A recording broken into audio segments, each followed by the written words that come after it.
அம்மா என்ன சமையல் இன்னைக்கு? சமையல் இன்னைக்கு தக்காளி பழம் வணக்கிட்டு இருக்கிறோம்பா. வணக்கி சாப்பாடு வடித்து அதில் போட்டு கிளறணும். சூப்பராக இருக்கும். நம்ம தக்காளி சாப்பாடு வந்து அப்படியே தானே போட்டு இது பண்ணுவோம். பாரு, சாப்பாடு வடித்து தனியாக எடுத்து வச்சுக்கிட்டேன். எண்ணெய் ஊற்றி கடுகு உளுத்தம்பருப்பு போட்டு இஞ்சி பூண்டு பேஸ்ட்டு போட்டு நல்லா வணக்கிட்டு பெரிய வெங்காயம் தக்காளி 2 வரமிளகாய் கிள்ளி போட்டிருக்கிறேன். நல்லா கொஞ்சம் மஞ்சத்தூள் மிளகாத்தூள் உப்பு இதெல்லாம் போட்டு நல்லா இது பண்ணணும்பா. பண்ணிவிட்டு இந்த சாப்பாடு அதிலே போட்டு சுட சுட போட்டு கிளறுனா சூப்பராக இருக்கும். குழம்பு எதுவும் வைக்கல இன்னைக்கு? குழம்பு எதுவும் வைக்கல. சரி, தக்காளி பழம் தான் இப்போ விலை கம்மியாக தானே இருக்குது.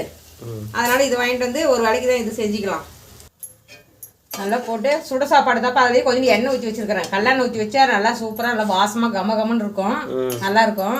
அதுலேயே கொஞ்சோண்டு கொத்தமல்லி தழை கட் பண்ணி வச்சுருக்கிறேன். அதுவும் அப்படியே பச்சையாக போட்டுக்கலாம். புதினா தலையெல்லாம் அதில் போட்டு நல்லா வணக்கிட்டேன் எண்ணெயில். இது கடைசியாக இறக்குறப்ப போட்டுக்கலான்னு சொல்லிட்டு. இன்னைக்கு காலையிலையும் மத்தியானமா? இல்லை காலையில் மட்டும்தான். மத்தியானத்துக்கு